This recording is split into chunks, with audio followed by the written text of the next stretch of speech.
This New England Patriots defense is ridiculously good. I mean, I could simply talk about it, but instead, I'm going to use some numbers to prove my point. Look at this log line. 18 completions and 39 attempts for just 150 yards, no touchdowns, and an interception. But note, those are not Josh Allen's numbers. Those were Tom Brady's numbers. Tom Brady had that poor of a game. Honestly, maybe the worst game of his career, and that's saying something just given how long he's played, and the Patriots were still able to win. I mean, he averaged under 4 yards per attempt. You have your all-time great quarterback averaging under 4 yards per attempt, and you win the football game. That just goes to show how good of a team this New England Patriots team is. And honestly, thank God they won, because I don't think I could have dealt with an entire week's worth of the news cycle of, is Tom Brady washed up? When obviously he isn't. I mean, he's honestly probably going to end up throwing for like 400 yards and 5 touchdowns next week against the Redskins, because that's just how Tom Brady works. And also, that's just how the Redskins work, but either way, moving on, let's not talk about Tom Brady or the Patriots offense at all. Let's focus on the Patriots defense and what they did to shut down this Bills offense. And actually, the main thing I want to talk about in this Patriots team is their secondary. Their secondary, and honestly just their pass defense as a whole, was just playing at an all-time high level. Their defensive backs and linebackers were just playing at such a unit, and their front four is great too, but I'm just talking about in terms of their secondary and also linebackers. They were doing such a good job of covering up the pass, and this play will be an example of that. New England's running man coverage here. It's a cover one hole, meaning that they're going to have a safety who's deep, a middle linebacker who's going to just be in the middle of the field, and then it's man coverage throughout the rest of the play. All 5 Bills eligible receivers have a Patriot who's in charge of covering them, so pretty simple. And the key play to watch here is actually going to be that Bills receiver who's running that route right there, because the Patriot in charge of covering him is actually not going to have great leverage on this one. So if he can get to the inside, he could potentially get open. And as you see right when this ball is snapped, it's going to work out pretty well. I mean, a Bill is easily able to get to the inside, and he is potentially open here. I mean, as you see, the defender who's in charge of covering him, he's several yards back. So you might be thinking, wait, so why am I showing this play if a guy got beat? But the reason I'm showing it is because these plays are easy for a guy to get beat. But what's really key here is watch what Jamie Collins is doing. I mean, he's already moving over to the bottom half of the screen, and he's going to try to take away that route. He realizes what's going on, so he's going to take away the route, and then say, hey, you make sure you cover the middle of the field. I'm going to cover up this guy. Really just a smart heads-up play by Collins, realizing somebody else is getting beat, but also realizing you have better positioning, so then going over and taking advantage of it and making sure you cover up that route. It was a play that was supposed to work on paper. Collins wasn't supposed to do what he ended up doing on paper, but you know what? Sometimes you have to be smart, do something a little bit different to make sure you're taking away a route. And because no other Buffalo player is open, this is just bad news all around for Josh Allen. If Collins didn't do that, Josh Allen just makes the quick throw, and they definitely gained some yards on that play. However, because he did do that, Josh Allen's going to try to scramble, and he's going to end up actually losing the football. So when you talk about football being a team effort, well, that's one of the key ways it's a team effort, is everyone has to do their job, and when everyone does their job, sometimes it can force your opponent to make mistakes, and that's what happened there. This next play was also another interesting one, where once again, same type of coverage, cover one hole. However, this time Buffalo has a different idea of how they're going to try to beat it. They have their best receiver, John Brown, running a go route on the top half of the screen, which can oftentimes be a great way to beat this type of coverage. It's a cover one, meaning that the sidelines will be open for a period of time, and since he is their best deep receiver, this is a shot that Buffalo might try to take here. Especially in a game where points seem to be at a premium, it's oftentimes worth just taking a shot deep. However, there's going to be a problem with that plan for Buffalo, and the problem is that Stephon Gilmore is going to be the guy covering him. Also, you gotta give Gilmore some love. I mean, this guy has very quietly put himself in the conversation of best corners in the league right now. He really has. I mean, as long as Patrick Peterson is in the league, it's kind of hard to put him actually at number 1, but he definitely has put himself in that conversation, in my opinion. Watch how there's really going to be no separation here right when Josh Allen has to make his decision. He has to make his decision now, and there's absolutely no separation. But again, Allen is going to say, hey, there's still time left on this route. I'll take a shot and see what happens. And what happens is that, as expected, Gilmore wins his matchup and knocks the ball away. Now listen, I know that the Buffalo Bills receiving core is not exactly up there with some of the better receiving cores in the NFL. I know it's not exactly the Rams receiving core. It's not quite on that level. But what's really interesting isn't just the fact that the Patriots defense and their secondary was able to stop this receiving core, but the fact they were able to just completely shut them down so much throughout the game. So much so, in fact, that they could actually get creative and try to do some other things. Like on this one, they're just going to run a cover 0. They're going to say, hey, Josh Allen, we're going to force you to throw this ball quickly. We trust that all of our defensive backs can cover all of your receivers, even with no extra help anywhere on the field. And so for Allen, that's the route he's going to look to throw to. Again, it's a deep route. Why not take a chance, especially against the cover zero? There's definitely logic behind it. However, again, it is going to be Stephon Gilmore who's going to be in charge of covering that receiver, and I mean, ask Jared Goff. It's oftentimes not the best idea to try Stephon Gilmore in a cover zero. If you look after the ball is snapped, really right now is when Josh Allen is going to have to make his decision. He sees once again his receiver isn't really open, but there is some slight sliver of hope, so he's going to take a chance again, see if he can get something deep.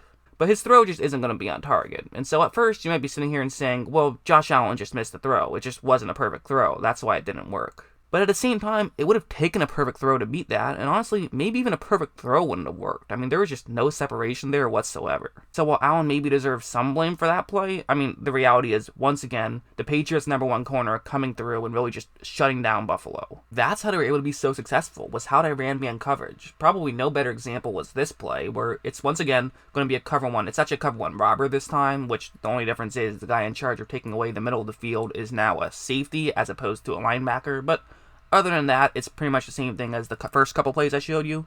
And for Buffalo, those are the routes their receivers will be running, so several routes that could potentially work. There's some underneath routes, a lot of routes that cut, so there's even a couple of deep routes, so this definitely is the type of thing that Josh Allen, he should have some receiver that gets open here. However, here's something you can do here. Just watch any receiver's route. Just watch how long it takes them to get open. And the answer to that question is going to be, we don't know, because none of them get open throughout this entire play. I mean, look, at this point, it's been over 6 seconds. It's been 6.05 seconds. So, I mean, after that point, Josh Allen scrambled out of the pocket, was able to give himself 6 seconds of time for a receiver to get open, and at no point was any receiver open. Allen's going to end up getting sacked, and I mean, that's a coverage sack if I've ever seen one. I mean, if you're an offensive lineman and you block for 6 seconds and then your quarterback goes down, you say, you know what, I did my job. Blame the receivers. I was fine in that one. And it should be mentioned that the Patriots absolutely have some good pass rushers as well. I don't want to take any credit away from them, but I was just so impressed with their secondary and their linebackers, honestly, that's why I decided to make this video strictly about the passing game. And also, they did actually give up some yards in the rushing game this time, but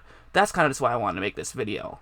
Perhaps their front 4 and front 7 could be videos for another day, but I just wanted to focus on just the passing game for this video. It also should be mentioned that they did get a little lucky. It helps to be good, it also helps to be lucky. This play was lucky, where cover one hole, what a surprise. I mean, let's be honest, that's just what they ran a lot throughout this game. It was a lot of man coverage, a lot of cover 1 and cover 0. But the way this is going to work for Buffalo is there's really 2 routes that are going to be key here. The first of which is going to be that deep route right there, which, okay, could potentially get open. Again, it is man coverage, maybe something you could look to take a shot towards. But actually, one real key route is going to be the halfback just running out to the flat on the bottom half of the screen. That's a very key route here. Not because the route on paper is anything special, but because of what's going to happen right when this ball is snapped. As you notice, the halfback gets wide open. And the reason for that is because it actually looked like a New England player hurt himself on this one. It looked like maybe his cleats got tangled up in the grass or something. I don't know what happened, but he fell down. He's on the ground right here. You have a halfback wide open. But Josh Allen just isn't looking in that direction. Which, I mean, you can blame him if you want to, but that's also just not his first read at all on this play. Instead, he's looking downfield, looking and seeing that there is going to be a Buffalo player who he could potentially get open. Keep in mind, he's breaking to the top half of the screen, so there definitely is a window for Allen to try to make this throw. And also, that safety who's deep isn't really doing the best job of cutting over and trying to take away this play, so this actually is probably Josh Allen's best opportunity for a deep throw of the game. So what do you do if you're New England? Do you reach out to try to get a pass interference to just try to avoid a touchdown and accept the fact that there'll be a penalty? Or maybe even hope that doesn't get called? What do you do in this situation? There's several things you can do, but the key thing to do is just don't give up. It's never too late to come back, and you don't know exactly where this throw is going to be, so just put your head down, try to run to that spot, and see if you can get something going here. And that's going to be exactly what J.C. Jackson does. Watch how he just closes this gap and gets all the way over and is actually able to intercept this pass. That's really impressive in my opinion. Just the fact that he had the knowledge to get his head turned around and actually just jump over and intercept the ball. I think a lot of guys, when they're getting beat, they kind of panic and they run too far, will oftentimes just run into the receiver and end up causing a penalty. That's not what he did. He got his head turned around and wasn't just able to knock the ball away, but he was able to pick it off. To me, that's a signal of good coaching. That's a signal of, hey, even though you're getting beat, be patient, try to figure out a way to finish. That's what he did. He finished on that play and got the key interception. It also just goes to show just the way the Patriots can find talent, the way this guy, he was an undrafted free agent, all of a sudden comes out and has a key 2-interception game. That's just the way the Patriots operate. So there was a little bit of luck involved there, but I think this one will actually probably be the better example of there being luck involved, where it's going to be actually still a 13-point game at this point. The Patriots are up 13-0, but this is a key 3rd down and 6. And so for New England, they're going to once again just dial up a cover 0. They trust their defensive backs to be able to make a play, and also they just trust that if the pressure gets there quickly, Josh Allen could make a mistake. And that's actually going to be exactly what happens. If you look just on paper, if you look at those routes, obviously the 2 routes cutting over the middle should be the 2 routes that Allen looks to throw the ball to. However, if this is man coverage but not a cover 0, well then he should probably throw to the receiver who's running towards the bottom half of the screen. And so oftentimes you won't dial up a cover 0 here. Usually you save those for specific moments. Usually you just don't have a cover 0 at all. So for Josh Allen, he is not expecting that, and that's key for the Patriots. Because as you see right when this ball is snapped, the receiver that Allen is looking to throw this ball to isn't really open here. There's not too much separation. However, the other 2 Bills on this play are actually both easily open. This is an easy 1st down, and honestly, maybe a touchdown if Josh Allen makes a perfect throw to either one of those 2 Buffalo players. But Allen takes a shot deep instead, and it ends up just falling incomplete. So many might say, okay, well, then, they got lucky. Josh Allen made a poor read, and, a little. I think if there's a veteran quarterback there, he probably realizes what's going on and makes a smarter throw, but at the same time, you gotta know your opponent, and they're not going up against a veteran quarterback, they're going up against Josh Allen. And while Josh Allen is one of my favorite young quarterbacks in the league right now, he still definitely is a very young quarterback and makes a lot of young player mistakes. So force him into making young player mistakes, that's what New England did right there. One last play I'll talk about would be this one, where this is actually when Matt Barkley was in the game. And this was honestly probably the play of the game. It's a 6-point lead with 11 minutes left, and it's a 4th down and goal at the 3-yard line. So, huge play right here. It could be argued that Buffalo shouldn't have gone for it here. They should have kicked the field goal and just tried to get another field goal later in this game. But personally, I like the call. I say force the issue here, try to get the touchdown, and even if you don't get it, now New England has terrible field position, so you'll probably get the ball back in good field position. But anyways, for Barkley, this is what he's going to look to throw to, right over there on the top half of the screen. There's clearly man coverage, and he has a receiver running that route right there, which could get open, and so that's where he's going to throw this ball to. And just so you know, the matchup this time is going to actually be Zay Jones of the Bills going up against Jason McCourtney of the Patriots. This is definitely a matchup that favors New England, but let's be honest, every matchup is going to favor New England, so you just have to try to find a route that you like. And as you see right when this ball is snapped, once again, just a New England Patriot doing a New England Patriot type thing. There is just no separation. Honestly, I feel like Barkley still should have fired this ball more quickly. There still is a small gap where he could potentially make this play. Even if you get an interception, it's not the end of the world. It still will cost you some field position, but it's not the end of the world. However, Barkley waited a little bit, which, honestly probably wouldn't have even mattered. But anyways, he's going to wait a little bit and then make this throw later, and at that point, no chance of it working, just a good play by McCourtney. We can talk scheme all we want. We can talk about how good a quarterback is, how good players are, offensive line, defensive line, all that stuff. But if your receivers can't get open, you're not going to win in today's NFL. That's just the bottom line. And I know Buffalo's receiving grouping isn't necessarily the best, but at the same time, they just got absolutely shut down by New England, and it really was impressive to watch. And honestly, going up against Washington next week, I have a feeling we could see some very similar things. But anyways, I hope you guys enjoyed this video, and as always, thanks for watching.